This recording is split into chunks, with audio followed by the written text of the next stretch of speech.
At dinner, her father raised his glass like a man about to toast his own genius. He didn't look at me when he said it, just stared at the steak I paid for and smirked. How does it feel being used? Clear your desk by Friday. You're being replaced. Laughter followed like a trained response. Her mother, her brother, and finally, my wife. She leaned in, hand resting on my thigh like it was still hers, whispering, "Don't take it personal, love. It's just business." I didn't flinch, didn't blink, didn't breathe. I just smiled and dropped the scalpel with a whisper. How does it feel knowing this replaceable one will be selling his 80% shares in your company? The laughter stopped. Her father's fork paused midair. Her hand went cold. The silence stretched. And in that single moment, every lie they'd built began to rot from the inside out.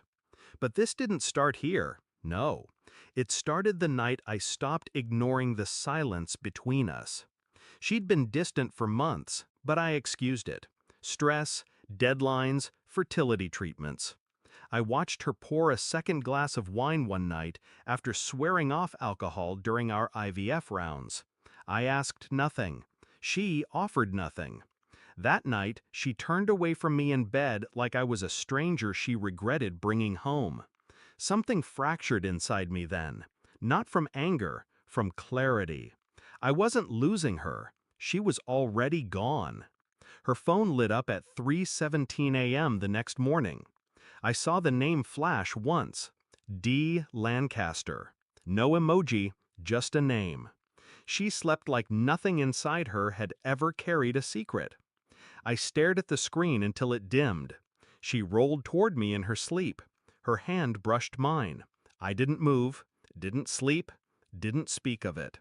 The game had started. Over the next 3 weeks, I became someone else. Calm, attentive, affectionate.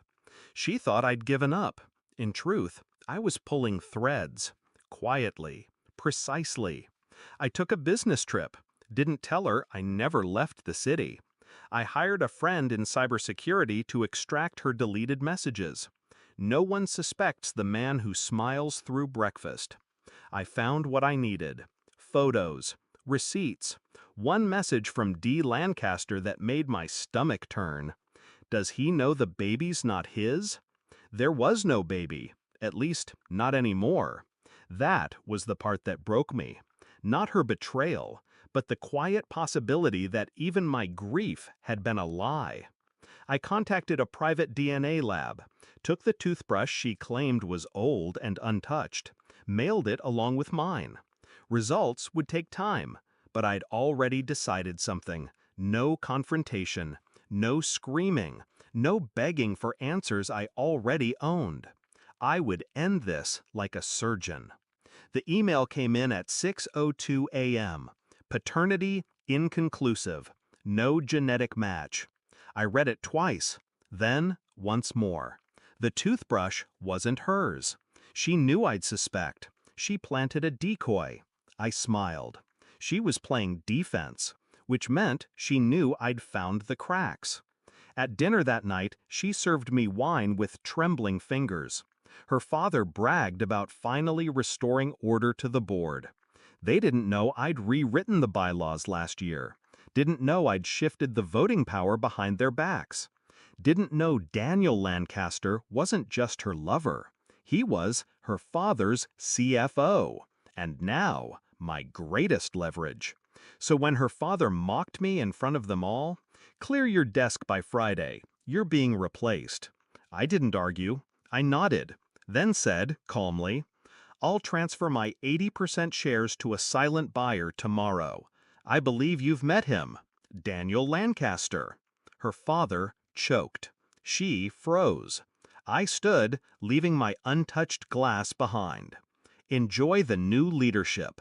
I walked out before their screams started. They'd learn later that I'd sold the company to a rival holding group, one that would dismantle it piece by piece. Daniel lost his job within 48 hours. Her father lost his legacy in under a week. My wife? She sent one message. Why would you do this to me? I left it on red.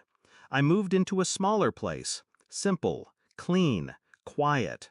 No photos on the walls. No echoes of "I love you" that never meant anything. The silence here is different. It doesn't lie. She still emails sometimes. Apologies, regrets, nostalgia. I never reply. Not out of cruelty, out of mercy. She thought I was the weak one, the seat filler, the placeholder until something better came along. She forgot one thing.